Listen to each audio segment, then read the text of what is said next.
that point, I realized it was special because how committed there was so many kids in the program at that point in time, probably 24, 25 kids. And I would say about 20 of them had a chance at playing college. And most of them did by the end of it, if they wanted to. Most of them had an opportunity to play in college too. So I knew it was special right away. You have to show up. You have to compete all the time because you're with other people that are doing that. We call it like the positive peer pressure. One of the kids that I coached, she graduated in 2021. Her dad said that. It's like, it's positive peer pressure. It's like, you might not want to go work out today, but somebody else is, and go work out with them. It's kind of a good thing. Gets you out of bed, gets you motivated in the summer. I think that's really the culture, is being surrounded by other people that really want to work at it and be good at it. I've never heard you say me. Everything you're saying is about the player and their development, not just as a player, but as a human being. Literally, that's rare. I can see why that people gravitate towards your program. If I can help one kid not make the stupid decisions that I made around the time I was 17, 18, 19, and it, gets them to a better future, then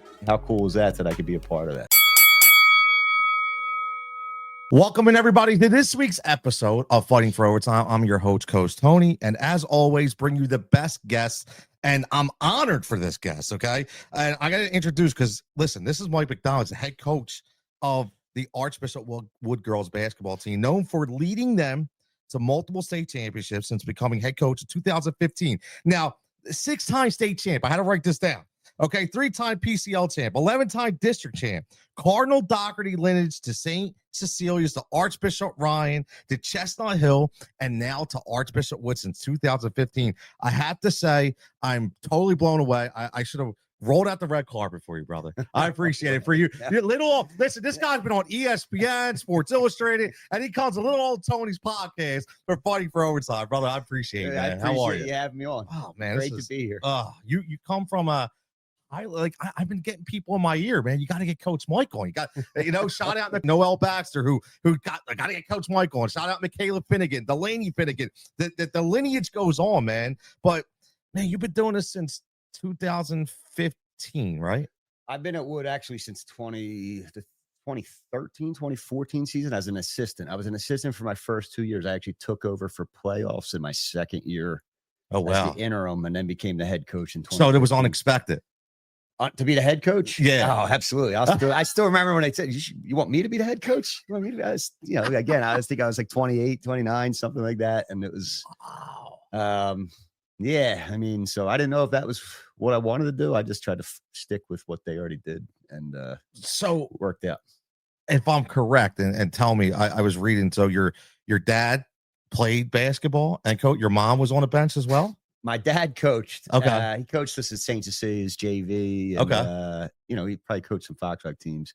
He played at some point, but my mom was the player. Wow. Look at that. The player. She played at St. Joe's and Bishop Shanahan with Muffet McGraw. If you remember her, she was head coach for a long time. There's a name. Yeah. So they were roommates and players. Like, I just found a newspaper clipping when they were moving in the attic, and they both had 25 points in the game in high school. Wow. So they were good.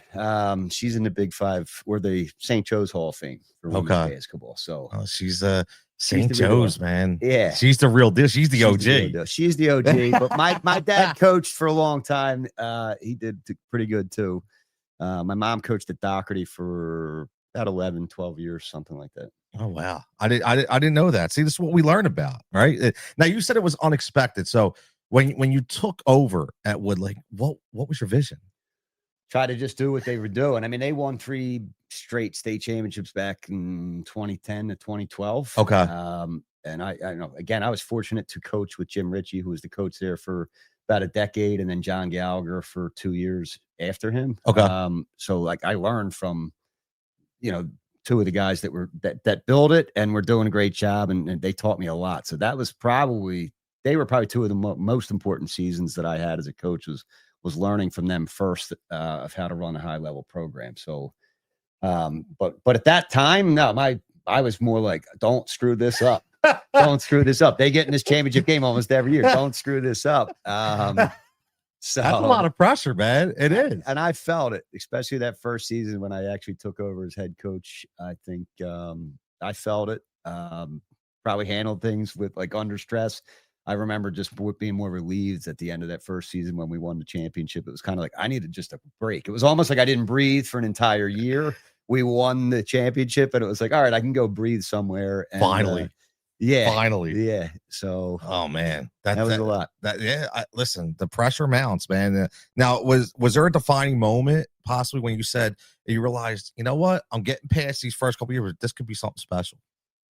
Yeah, I mean, I thought it was special right away. I thought it was a lot, but after that first championship and then the second one, we actually lost a few kids in between to transfers, and it was kind of like, oh wow, I can't believe it. Felt like it was like the best thing that happened. Lost some kids, and then but that next year even more. Like some of those kids played with a chip on their shoulder. It wasn't as the talent level. We weren't scoring a ton of points, and they managed to get another state championship back to back the next year. So. But at that point, I realized, it was special because how committed there was so many kids in the program at that point in time, probably 24, 25 kids. And I would say about 20 of them had a chance of playing college, as they were working and competing. And most of them did by the end of it. If they wanted to, most of them had an opportunity to play in college too. So I knew it was special right away. So with that, you say 24, 20 kids. Talent development, right, is a huge thing. So how do you balance talent development while you're also building that right culture? I think it's one and the same. I think we do a lot of work in the off season. We open gyms, as Noel will tell you, they're optional. They're optional. Let's see that word optional. Oh, they are. They're optional, but that's what I mean about the culture. Those kids are committed. And they want to play in college, or they want to be really good, and or they're surrounded by other people that are really good. So they know if they want to play and they want to be a part of it on the court, you have to show up. You have to compete all the time because you're with other people that are doing that. And that's the beauty. We call it like the positive peer pressure. One of the kids that I coached, she graduated in 2021. Her dad said that. It's like, it's positive peer pressure. It's like, you might not want to go work out today, but somebody else is, and go work out with them. It's kind of a good thing. Gets you out of bed, gets you motivated in the summer. I think that's really the culture, is being surrounded by other people that really want to work at it and be good at it. Because as we all know, teenagers don't always want to work at things. You'll be there one day when you have one of your own. I was there as a teenager. You were there, right? You were there. We were all there, man. So it's good to have like-minded people around you. Oh, definitely. I like that. PPP. I like that. Now, every new year, obviously, you're going to bring in a different group, different personalities. Obviously, you had that championship culture built. How do you maintain that with all these different personalities? Well, you hope that the upperclassmen that grow into those leadership roles, and that's what we've been blessed with. Like, you had Noelle on here. She was one of the best. But we've been blessed with really great upperclassmen that have gone through the process and understand it. And they're really good about helping the younger kids. And the younger kids, they know it before they get there, I think. Like, this is just a chance to be really good at something, to possibly play for a championship. And they see the other girls, and that they're now playing with girls that they were watching while they were in 7th and 8th grade, that are now juniors and seniors, that they were probably like in awe of. And now they're like, oh, I have to practice against these kids. Like, I'm competing against these kids, and I think, again, that's part of the positive experience that you see. Yeah, I mean, look, that's one thing. You already have the program in place. So, when you're going to Wood, when you want to go to Wood, you know the lineage. It's there. Right. It's not hidden. Right. It's not like you're going and saying, well, I hope we're going to be good. That the expectation is to be good. Now, I know something about you say you're a Nike Elite program. Yes. What's that? So we're sponsored by Nike. That's awesome. It's not like we get a discount on the retail stuff. Does anybody? Nah. So yeah, that helps too. I'm sure. It's like, hey, come in. We're sponsored by Nike. I think it's still one of only 200 high schools total in the country. That includes boys and girls. Wow. They sent that out a few years ago, so I don't know what the exact number is, but it's somewhere close to that. I think only about 50 of them were girls at the time. So I don't know what that total is now, but it's a limited. That's impressive. It's a limited thing. And again, that started about a year or two before I got to Wood. So to be able to keep that going, and it's been great. Nike's been really great to us, and it's relationships. They're great people. They really empower the girls. So it's been a lot of fun working with them too. But But all that is, we win a lot and they appreciate it. And that's why you see is you'll never see me in any other brand other than Nike.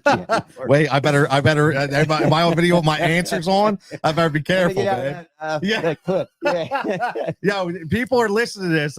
No clips for this one. No clips for this one.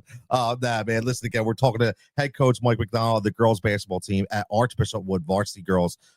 Numerous championships that we got into earlier. Now, speaking of championships, when you strive to be a champion and you already have that culture, that word burnout is synonymous. We hear about it all the time. Youth sports burnout, coaches get burnout, parents get burnout.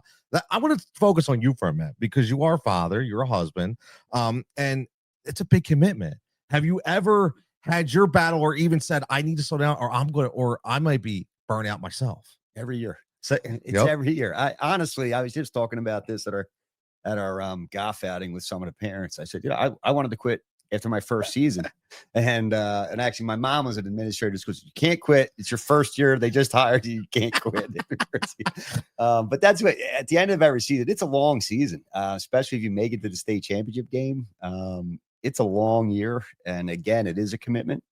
So afterwards, you just I don't think I can get back in that gym right now, but you get back in and then the next thing you know, you get rolling and fall comes and then you get excited about the fall and then you're excited about the season. So, but yeah, every year I kind of look at it can I keep doing this? But now with my daughter, there's different challenges and you start to feel like, oh yeah, you're not home with her at times, but oh yeah, no, listen, and I would give it a quick shout out to your wife because I know you wouldn't be able to do that with her support because you're probably never home, driving her nuts, right? So I already know. So shout out to Mrs. McDonald for dealing with that. All right, Saint Julia, we call her Saint Julia. I should have thanked her first. That should have been the first thing out of my mouth. I took care of you, man. That's all about. When I get home, you can't do it without a supportive wife.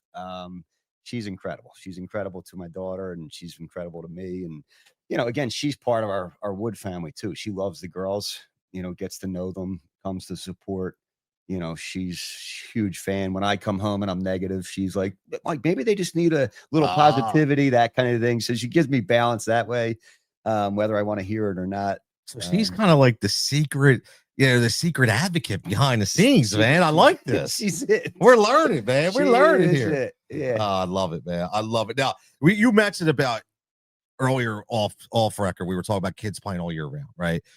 So with that, how do you keep these players fresh and still with that kind of that burnout, image in your mind? Like, how do we continue to keep them fresh, energetic, and on a level path? Yeah, we actually do. For as much as we do less than we used to from when I started. Oh, wow. With that in mind. Okay. That and AAU has really taken a step up, I think, in how long they go. And just about all, if not all our kids, over the last 7, 8, 9 years have all played AAU. So it's kind of like we don't do anything in July. Okay. We have a camp for grade school kids in August for a week. But outside of that, we don't really do anything in August. So that's 2 whole months. We used to do some in July, playing a summer league, things like that. We don't really touch those 2 months. And June, there's a live period, but we go twice a week in June, May and June. Okay. And then we play in that live period now in the NCAA period. And then in the fall, we go, 2 times a week. And then we might play in a fall showcase, 4 or 5 of those. But we actually did less this fall. I think we're playing in 4 total. So we've taken a little break, and then I give them purposeful breaks, where other schools might run open gyms into the tryouts. When we hit November, we give them a 2-week off period that way. So then it's like a reset for when the actual season is coming in. But it's always on my mind. There's practices you can almost feel it with the team. I was just going to ask you that. Okay. And you go into practice, you know what, guys, you want to just go get some lunch instead? And I think they appreciate it. I've heard a lot of feedback on that. I love when he Chipotle. just takes the lunch. We actually used to go to Crafty's Brick House. Oh, okay. Yeah. That's 10 different names now. I don't even know what it is anymore. Yeah, I don't know what it is right now, but we used to go there because they had the big picnic table. Oh, yeah. I remember that. Yep. I remember that. But and again, it varies, I think, from player to player and what and how they're perceiving what's going on. Not everybody wants to push themselves to play in college. Good point. The kids that want to push themselves to play in college kind of see it. Like, I know this is what I have to do because I want to get there. But there's still high school kids that can still be pretty good high school players that might not necessarily want to do all that. And that's where I think over the last couple of years, I'm trying to find a way to kind of keep them included and still have them reach our standards of what we need every day, but also kind of find a way to keep the balance for them and make it a little more fun. No, I love it because, I think number one, lunch thing, just that creates so much of a team bonding aspect. That sometimes you remember that stuff more than you remember a game that you played, right? Always. I mean, I remember that stuff, Yeah. but you just said balance. Now, how about for parents? Like, do you give advice to parents about how to maintain balance? I try to. Right, that's all. I try to. I try to communicate some things, generally speaking, if it gets to a certain point, I have had conversations like, I don't think this is helping, sort of thing, but it's tough. They're tough conversations depending on how it's going, but never easy. It's never easy. I do think I try to get a feel for the player. If the parent's really hard on them, it's hard to be hard on that player at practice a lot because that they're already getting it all the time when they go home and they get in the car. And to be fair, I think that takes away from my ability to coach them to where I need to coach them still, I think you have to find that balance for me to kind of say, this kid's already getting it really hard. They need positive reinforcement. They need a little positive reinforcement right now because of how hard they're getting it all the time. Especially now with in the world of scholarships, there's a lot of parents I think are focused on that. And yes. It adds stress. It adds unnecessary stress to the player, I think. And that's my job to kind of feel that out and find a different approach. But listen, I commend you for even saying that because some coaches won't even talk about that because it is, and some of it's indirect. I never even just, it's one thing when I started this podcast was some of the stuff is an indirect feel that you can't control, right? As a parent, you feel the outside noise, you feel that pressure. Like, if these two are over here talking about it, you're going, oh my God, like, am I missing this? And now all of a sudden you start stressing out, Right. So that does happen. Now, every program faces adversity, right? And that can come in all kinds, whether it's injuries, losses, off the court challenges. How do you teach your players to respond? Just keep showing up and sticking to routine. I think just circling all the way back to when I took over my second year as an assistant, I remember it was like, what do you do? Well, we're just going to keep showing up and doing what we were doing before. It worked for so long. We're going to keep doing what we're doing before. The biggest form of adversity that I can remember, speaking of the Well Baxter, is that COVID year returning. Yes. That was probably the most heartfelt I felt for players more than anything else. It was like at any point in time, these seniors, their season could be shut down right now. And I mean, the post year, we already had seniors have their season shut down in 2020, but that next year coming back, they're wearing masks while playing. Like they're like pulling down masks, not able to breathe. They're trying to get through the season where like, if you play a team that is contacted by COVID, you could possibly have your game shut down the next day. So the stress for them of wanting to get through that season, you could feel it all year round. That was one of the most special seasons of my life. Not because we were able to winning this championship that year was incredible because you saw what they were going through, but just getting through the season and seeing them, it was special. And again, that was a pretty great group of seniors and that team was pretty great. But to power through and with the angst of not knowing if this is going to end any day and how much they care. That was rough. Last year. It was rough. So I really felt for the kids that year. But that was that was tough. That was a tough one to get through. And I was really, I remember really happy. I was coach at that time and it was just, even from an outdoor perspective, I remember like with the sideline rules and everybody had to switch. Like it was just absolutely bananas. And it was so hard for the kids.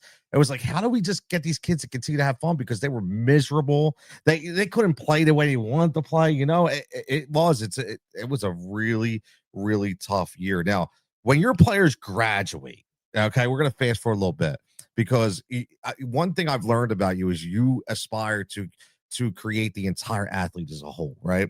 So when they graduate, what do you hope they take with them beyond the game, beyond the championship, beyond the wins, beyond the game? What do you hope they take with them? Just the accountability is probably the most important thing. Like you have to show up on time to things. You have to to be there. You have the best ability is availability. I love that's that. going to be there for your job. It's going to be there for your family. And I think what you can accomplish when you get together with like-minded people and you put a lot of work in it, and then if you can find your purpose for that in life, you're going to do great things. If you can put that work ethic and teamwork into your family, your family's going to do well. You're going to bond. You're going to come together. So that's the most important thing is they're taking those things and they're realizing how they can apply to life. And we try to talk about that from time to time, especially at the end of the year. We've talked about how like win the championship, lose the championship. It's typically the same process along the way. You just didn't make a basket here or you turned it over here, which is really doesn't matter. In 5 years, that's not going to matter anyway. Yeah. But if you realize that process that you got to those points, that's the teamwork, that's the work ethic, that's the commitment, and then you just have to find what you're willing to put that work into when you graduate. Listen, I love it. I'm going to be honest with you, man. Like I've had conversations with a lot of coaches and your accolades speak for themselves. And I know you're a modest guy. It's not you're on here going championship after championship after championship, right? But you're so grounded. Like I'm listening to your like everything. It's not about like I've never heard you say me. Like everything what you're saying is about the player and their development, not just as a player, but as a human being. Right. That's rare. I'm not saying that, but literally that's rare. I can see why that people gravitate towards your program. Well, thank you. No, I'm serious. I don't know what else to say. Yeah. I mean, it's important. I was raised by grounded people, raised by people to you better get over you got to get over it. Life doesn't revolve around you, which I think, a lot of society could. We know all about that. We could need to hear that a little bit more, but, that's the way I was raised. And then I made a lot of stupid decisions when I was young, which is kind of haven't we all? One of the, obviously I love basketball and my mom coached, my parents coached. So that was part of why I was around the game all the time and got into coaching. But there was a part that was like, if I can help one kid not make the stupid decisions that I made around the time I was 17, 18, 19, and it, gets them to a better future, then how cool is that I could be a part of that? So that's great, man. I love it. Now you've been since head coach since 2015. Head coach, yeah, 15-16 season was my first year. So over the last 10 years, if you could put a stamp on kind of how the game has evolved, what would you say? If at all? No, maybe for you, it's not as drastic as some people may think. No, I think it is. I think there's overtraining. I think there's a part of me that wishes I had some of the individual training that these kids go to. I didn't focus on. And part of that is I also played soccer, and maybe the other kids on my team were doing some. While you were playing soccer, well, I was playing soccer during those months, but just some of the footwork things, little things like that. But I think there's so much time spent with no defense and things like that. There's a little bit of a feel lost with some of the kids. Not all of them. They're still kids, but I felt like 10 years ago, there was more kids in the gym that kind of had a feel of how to play, played off instincts. Okay. I can't really pinpoint one thing or the other. I think the training is important. And again, like I said, I wish I had some of it, but I think to a certain extent, they're spending so much time doing moves on a cone that they may never do in a game. I think it's finding what you're going to be able to do, especially once you get to high school. I think when you're younger, maybe you can work on some things and maybe that's the way you start to grow and you learn how to move in a certain way. And then when you get to high school, but once you're in high school, I think you can especially girls, because they typically are done growing by the time they get there. It's like, you're going to be able to do certain things or you're not. And you need to focus on which things you're going to be able to do in games at that point and master them. I don't know. Other than that, game still feels pretty similar. Unfortunately, I think you're seeing the numbers across the country for girls, especially, are down. Really? There's a lot of, I think the popularity with the professional sport is growing, but the numbers are see, I would have not thought that. Yeah. There's high school teams across the country struggling to have form JV teams, but you can research, there's people researching it and you can find the numbers. They're going down. And I think one, specialized, that's every sport, they're becoming specialized. But two, I think the cost of the club and club basketball is another thing. It's a tough sport to play if you're not focused in on it because it's such a skilled sport. And there's only 5 kids on the court. So true. You can stand out. If you're not as good as other kids, it's easy to stand out in a negative way. So that could be another thing. I don't know. I'm not the expert. I don't spend a ton of time studying it, but I've been involved in it enough to So my hope is the numbers of participation start to go up and not just the popularity of. Yeah, I would have thought that it would have been one with the same. You know, you would thought like WNBA's thriving and everybody, you would think more and more want to come out. You know, Yeah. That's amazing. I didn't know that. I think the level's going up, but Okay. participation. So do you think, so would you say over the last few years, like players that come to you, even as a freshman, are more farther along in their development than they were, say, 5 years ago? Or are you kind of about the same? About the same. Okay. About the same. We just don't have 25 kids anymore that are Right. at that level. Right. Which is fine, but it's that's the only difference. But no, they're about the same. I think that, we're very fortunate that typically we get some kids that like, I'm pretty good now and I want to go somewhere where I'm going to keep getting better. So we're very fortunate in that aspect that I get to coach a lot of kids that are kind of on their way of being really good. That's gotta be a great feeling, man. It's gotta be a great feeling. Like I've been to the gym, you go in there, you just see whenever you walk in somewhere and see the banners hanging up. It's like you gotta feel a certain way, man. You gotta feel, you know what I mean? Like that's if you're in Philadelphia. We're not used to all these banners, you know what I'm saying? So we've had a few in my lifetime that we had, you know, but like we're living through you, Coach Mike. Okay. We're living through your championships, brother. How's that? I want to do a little fast break fun with you here, man. The little 3-question thing, and I'll put you on the spot. What's your favorite pregame quote?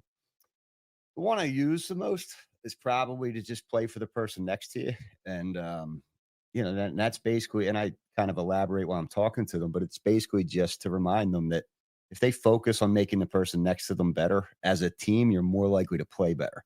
That time you're driving and a kid helps and you kick it to them, that person the next time is going to kick it to you. You focus on that, and everybody's playing good basketball. One game, you might end up with more shots. Next game, you might end up with more shots. But there's not going to be that, well, now I'm going to drive into 2 people because you didn't pass it to me. And it relieves a little pressure on you thinking you have to go out there and I have to do so much. Just make the person next to you better and things will work out. It's really a simple logic. Very simple. Very simple, but we say it all the time. Yeah, I'm sure. Sometimes simple isn't really simple. It's simple to us. Okay. It's simple to one thing every young athlete should stop doing. I kind of mentioned the overtraining. I don't think they should stop training, but I think they should focus, find more game-like things that they should be working on. Starting with shot making. It sounds silly, but be able to make wide open shots first and foremost. Master that, and then add pull-ups, 1 to 2 dribble pull-ups, 1 to 2 dribble drives, and stop with all the other stuff in between until you can master those things. Because at the highest level, if that's what you're trying to get to, that's where the game is played. You need to be efficient. I like it. Now, what about on the other end? One thing every coach should start doing. Oh, there. I'm putting you on the spot a little bit here, man. I don't know. Every coach is different, right? You know, I'm different than every coach. So for me, I just always, remember your why you're doing it. I think that's important. I like it. Now this will be fun because I got to ask you. You see in the background, this might not be on a promo clip that I throw, but you see the jerseys hanging. So, are you a Michael or are you a LeBron guy? It's Michael. Oh, it's not even close. I'm a fan. I don't dislike LeBron, but it's Michael all day. All day. I don't even think it's. I don't even think that's a close question.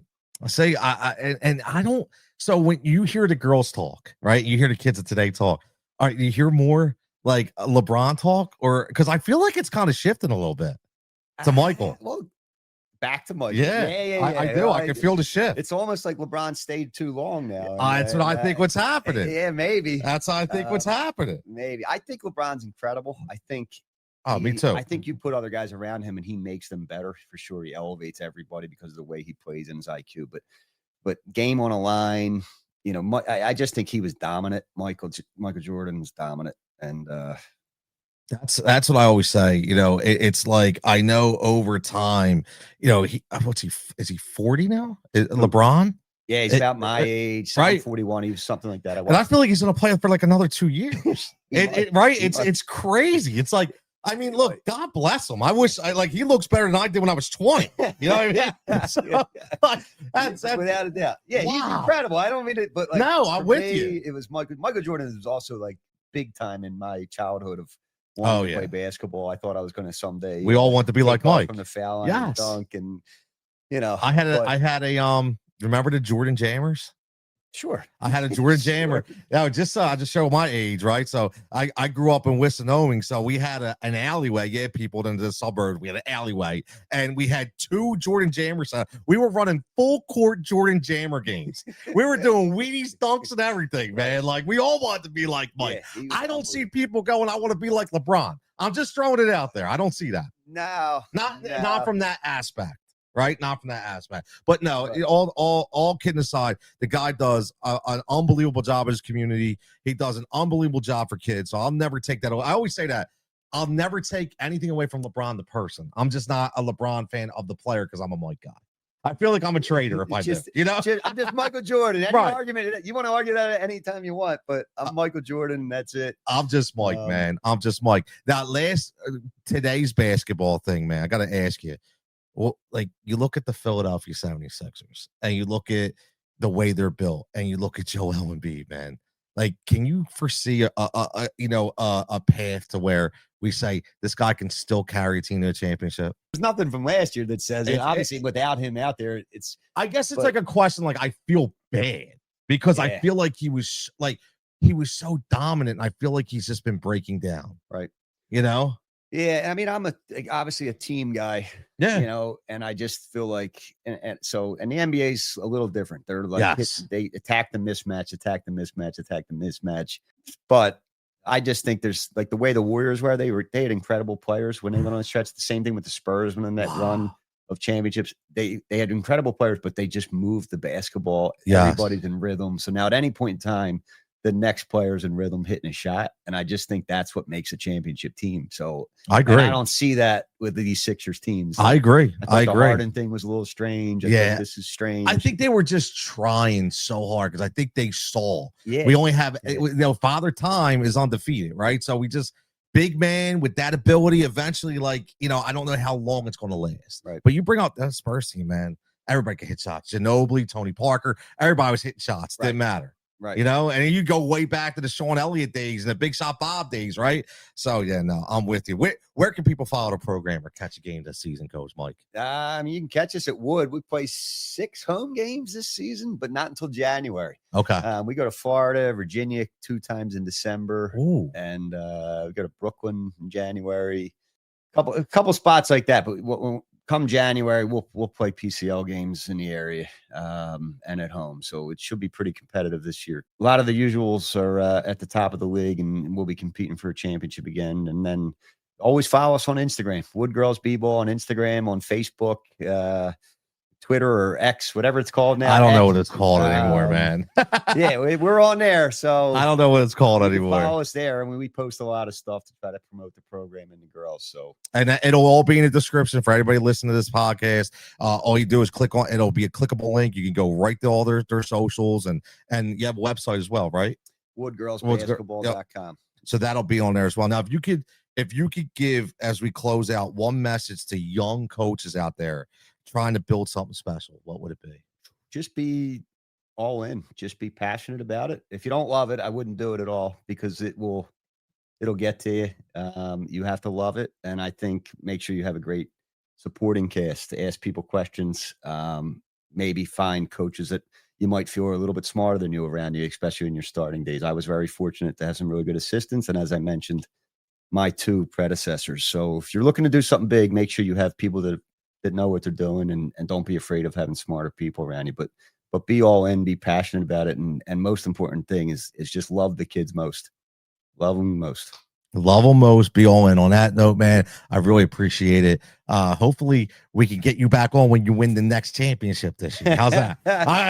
Right? We're going to win the next championship. We're going to be right here, man. Exclusive right here. But as always, Coach Mike, I really appreciate it. Appreciate you. Thanks for having me. Man, I can't wait to play this back. I hope everybody continue to follow, like, subscribe. Make sure you follow the Wood Girls basketball program. I know I'm going to go to a couple games this year. It's not far from me. I've been there for some amazing games because I got to watch my girl Michaela play too. So with that note, that note, signing out, everybody. Again, remember, it's about memories of moments. Stay safe and stay healthy, and we'll catch you back here next time. Fighting for Overtime is a Rise and React media production. If you're looking to start a podcast, if you're looking to get some direction, hit us up, let us know. We'll help you out there as well. Again, for everybody, enjoy your time, memories of moments, and keep fighting that fight. Continue to fight in overtime to make your kid have the best experience that they can have when it comes to playing youth sports.